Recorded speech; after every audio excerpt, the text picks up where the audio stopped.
Welcome to The Explainer. Today, we're going to dig into a really powerful idea about what actually drives success. We'll get to the real root of excellence and look at how to conquer some of those super common struggles we all face at work. All right, let's jump in. So, have you ever felt stuck, like you're looking for more energy or inspiration in your career, but instead you just keep wrestling with procrastination? Or maybe it's that nagging voice of self-doubt, that feeling that you're just not good enough. If any of that sounds familiar, then you're definitely in the right place. Now, here's a pretty radical thought we're going to explore. What if the answer to these problems isn't about working harder or learning some new productivity hack? What if true, genuine excellence actually comes from a source that is totally outside of your professional life? Let's just challenge the old way of thinking for a minute. We're always told that to be great at what you do, you've got to focus, right? On the skills, the discipline, the grind. But the source material we're looking at today suggests something totally different. It says that real mastery is actually just a side effect of a deep, central devotion to something much, much bigger than your job. And there's this perfect story that brings this idea to life.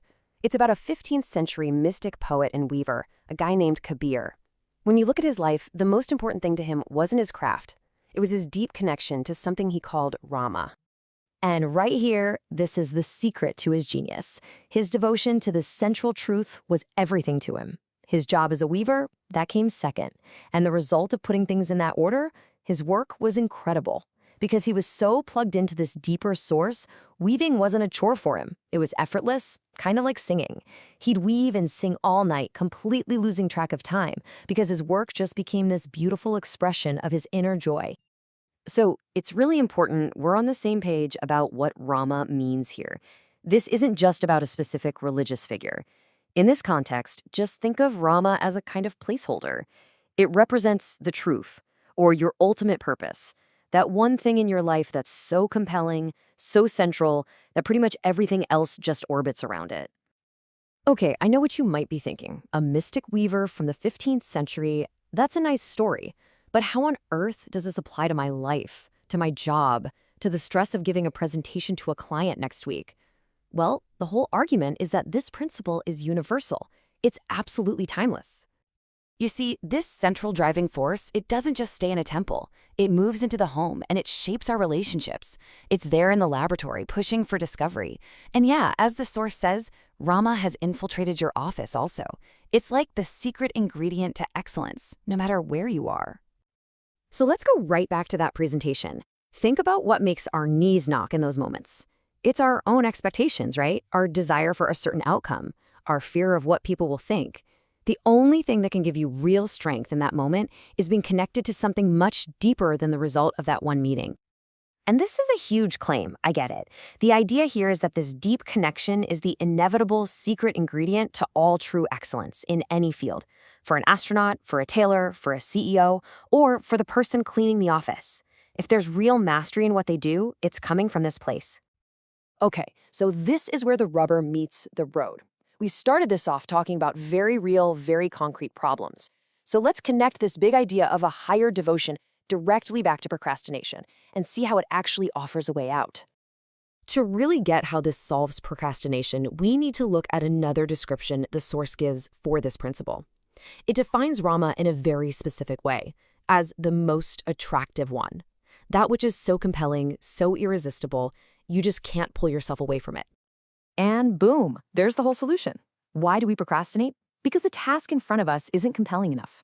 We can put it off, but think about it. Can you really postpone something that completely fascinates and overpowers you? No way. So, if you're procrastinating, the source argues it's just a sign. It's a sign that you haven't yet found that most attractive, truly compelling force in your life. So let's tackle the other big one, that nagging feeling of low self-esteem, of never quite measuring up. This is a huge one for so many of us in our careers. You know, the clue to solving this whole problem is actually hidden in the word esteem itself.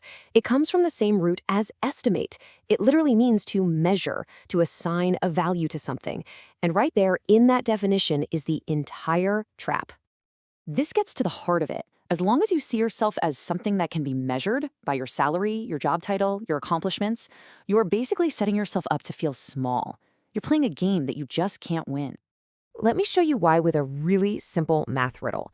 Just picture the number line, right? Starts at 0 and goes up forever. Now, I want you to pick any number you want, a really big one. Got it?